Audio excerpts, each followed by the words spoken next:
What is up, ladies and gentlemen? This is Jeff Benjamin. I'm going to show you a dozen ways to save battery life on your iPhone 6s.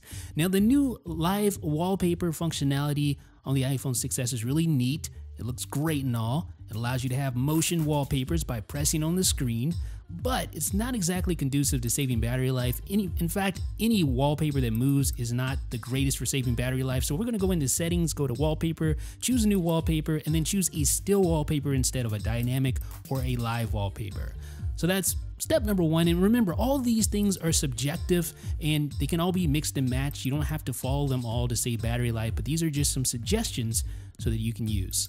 The next suggestion is to disable background app refresh. Now, background app refresh can be found in settings, general, and then you'll find it in background app refresh, just like that. And you can turn off the background app refresh toggle. This will prevent apps from refreshing in the background, hence saving you a little bit of battery life.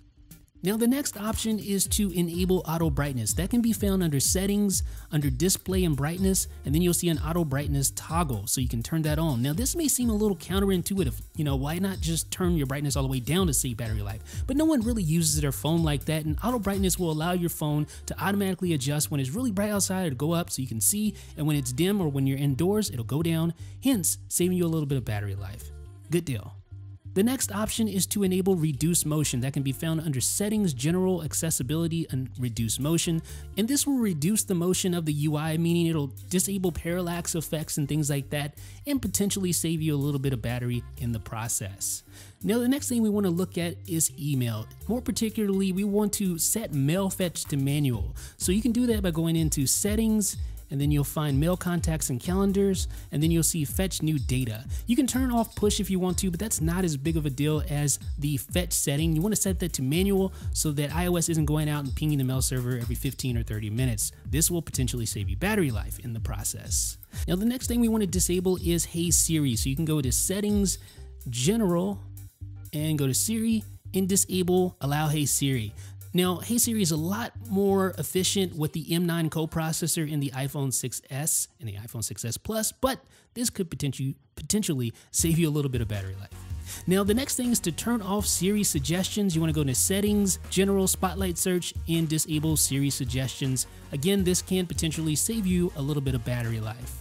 Next up is disabling location services, and this can be found under settings, privacy, location services. Now, just turn that little switch off like that and tap turn off.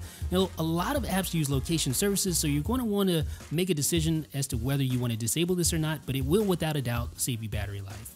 Next up, you want to disable 4K video capture. You can find that under settings, photos and camera, and record video. You just want to select either 1080p HD at 30 frames per second or 720p HD at 30 frames per second.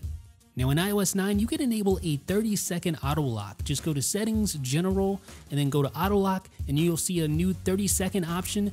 It defaults at 1 minute, but if you set it to 30 seconds, your device locks 30 seconds faster, hence saving you battery life. You can also disable auto updates. Go to settings, app, and iTunes stores, and then you'll see an automatic downloads heading. You want to disable updates under there. That'll prevent apps from automatically updating, hence saving you, yep, you guessed it, battery life.